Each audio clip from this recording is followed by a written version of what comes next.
Shen or spirit chooses to be born or to incarnate, we say that it creates a vessel or a vehicle to house that, and that's called ling. Okay? So ling will translate as soul. And there are different aspects of this soul. But essentially what that statement is that first we have consciousness.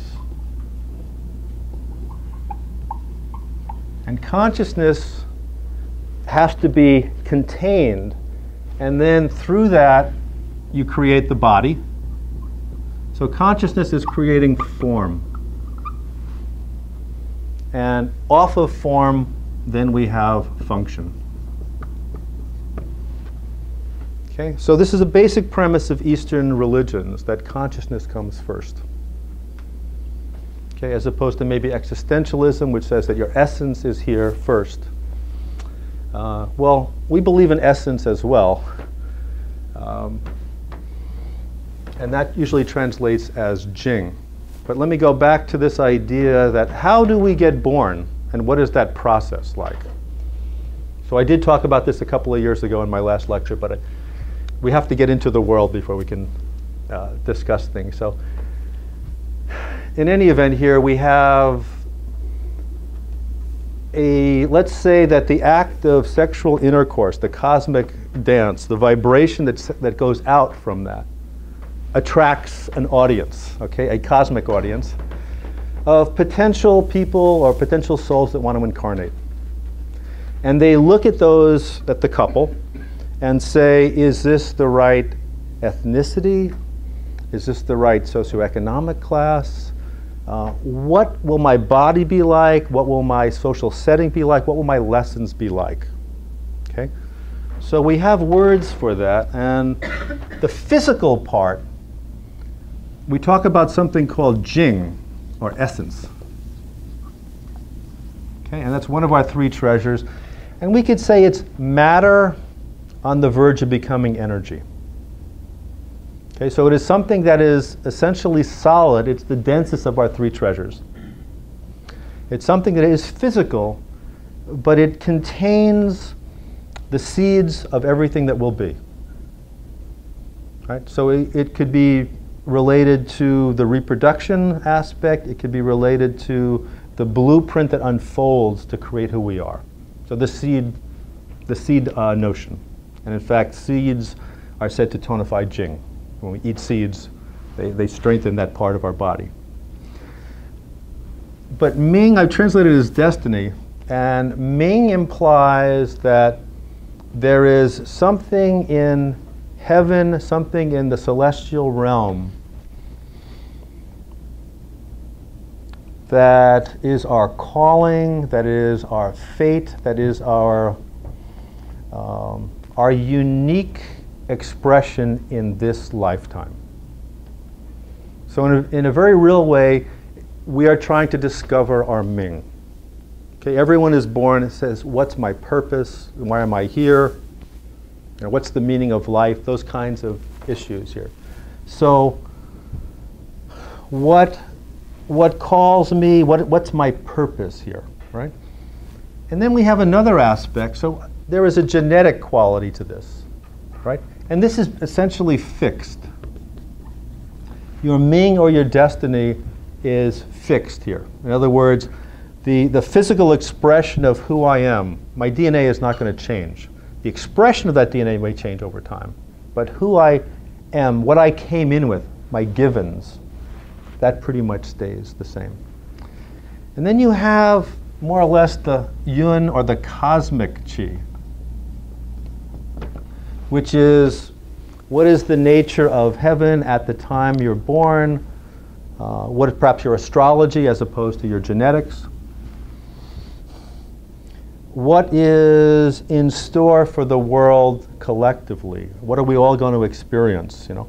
And your astrology at the time of conception is said to reflect the way the world is at the time of your birth. So there's about a 10-month delay there. Okay, I'm not sure how that works, but this is what I've been taught. Okay, and so we're some kind of combination of these things. And when you fool around with this, as in artificially induce, or when you artificial inseminate, or when you do cesarean section, for instance, you're changing things, right? So if your astrology is accurate if you are a natural birth. If you have a cesarean section, so you didn't get the plan when you came out, or you didn't have control over that, then this is not as valid anymore, right? And in terms of the genetic aspect, obviously you still have the essence of both parents, but that the combination from natural sexual intercourse is a blending of those two aspects, the jing of both parents. When you artificially inseminate, the offspring tend to look more like one parent or the other. You don't have that same kind of blending, right? So it does affect the expression. The genes are still the same, but the expression of that tends to be different. In any event, we talk about this jing or essence as having the character of the element of water, and the cosmic chi is air, and we refer to that as metal. And that's a little hard to explain, but let me say that in terms of the four elements of the West, metal replaces air in the Chinese version. Right? And we come together and we have 3 trimesters. And that first trimester is about bringing form into the body. And there's an aspect of soul that we talk about. Remember the word ling and ling pa, okay? Pa is the soul of the body soul, the corporeal soul. Okay? And it has an energy that essentially keeps the body alive. Right? So there is no thought process with that. It's strictly instinctive. In other words, and it's kind of a surface energy. Okay? So we can kind of divide the body into the surface, the interior, and the constitution. Okay? And this part is about the surface and just keeping us alive, right? So again, we create form now, and that form, its sole purpose in the beginning, just to stay alive, right? Just stay alive. And in this, the first trimester is essentially, is this the right body? Okay?